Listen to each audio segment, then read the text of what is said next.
So we are at JW Marriott breakfast buffet, and you can see it's good than Leela.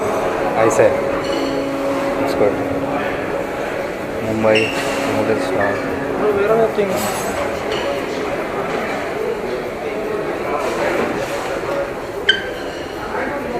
So how are you feeling? We're going Magica.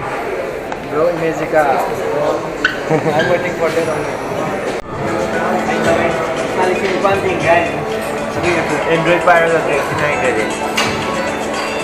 I tabay name.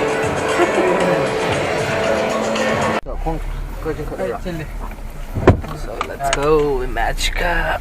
IMAGICA. Stop the vehicle to connect. IMAGICA.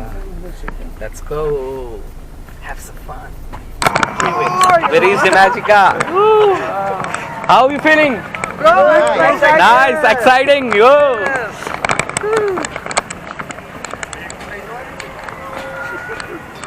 Seriously, bro. Ngasi day 3D IMAGICA doin lai Mumbai dagi it's around 80 kilometers kumba lai bako Wonderla gi mo ne Teko, is mamang kong ya. Sina ka infam no Dito dong kumpa ko din water keno ko na. Hindi le no doon to na Ha?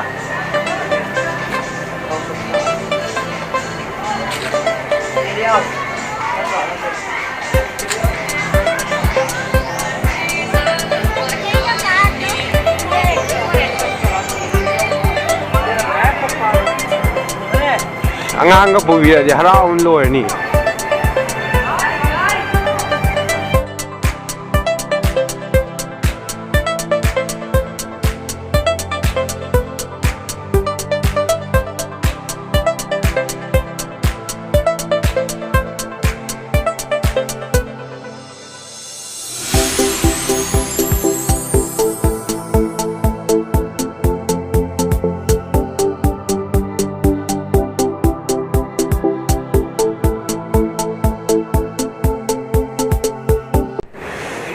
Fazei, yai, hoje.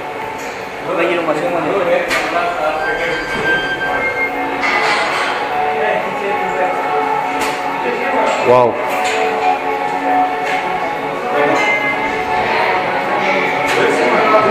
Agi dia kita mau benda yang kau kerja, ada agi ada berapa kau nak jual le, tapi macam tu. Agi tu, kau jual le ada.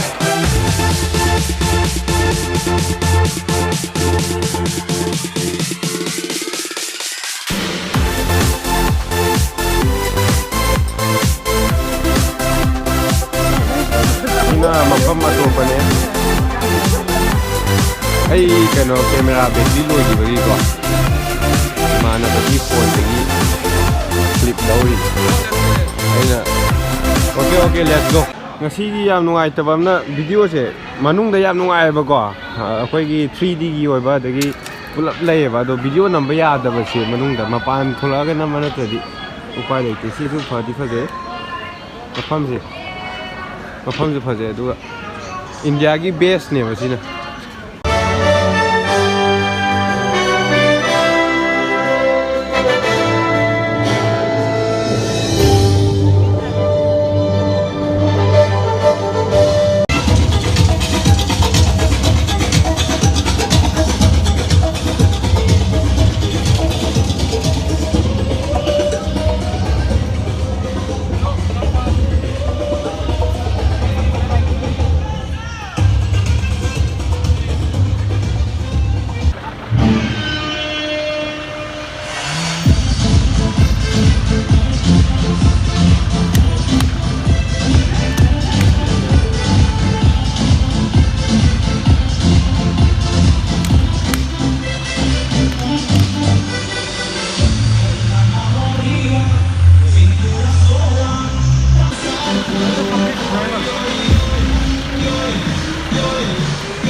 What are we?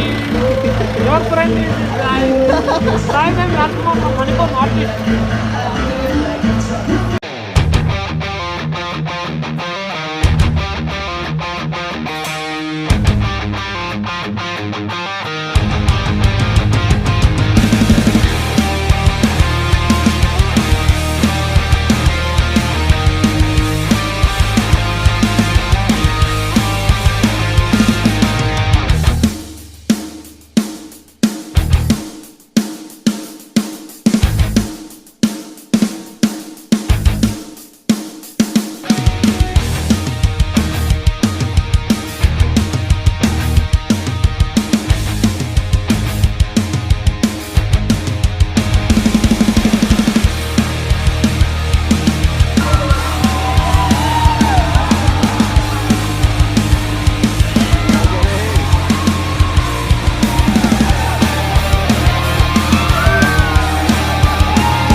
Yêu kìa chị chưa?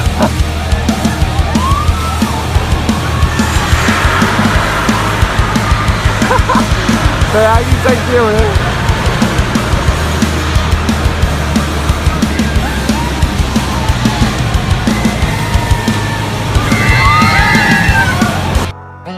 सखियां ने मैनू मेरे मार दिया उड्डियां ने चन्ना गल्लां प्यार दिया शाम नू तू किथे किदे नाल हुन्ना आ वेखियां मैं फोटोआं बेकार दिया मैनू डर जिहा लगदा ए दिल टुट ना जाए बेचारा तेरे यार बथेरे ने मेरा तू ही है बस Sina gate changbam ne.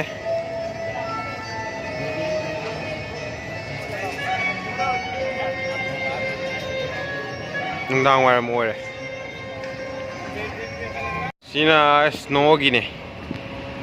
Snow magica hai. Mafamsi. Khungup tong ya de si bag te loin hapsal hale khungup se.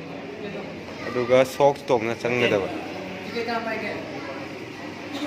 Ma socks tong tabagi socks am lairi. Kaya ne. Outfits hai tare mo snow room da changbagi outfits ne.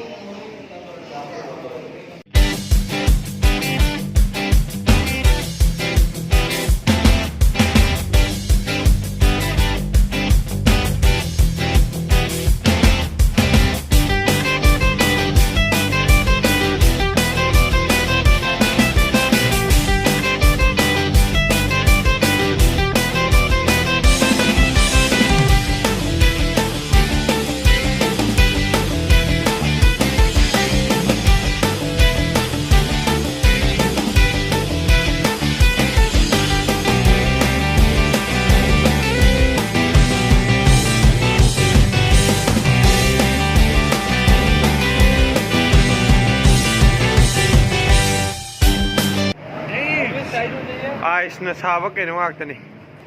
Pagi car gumbay tar. Wow. Yeah. This is ice car, yaar.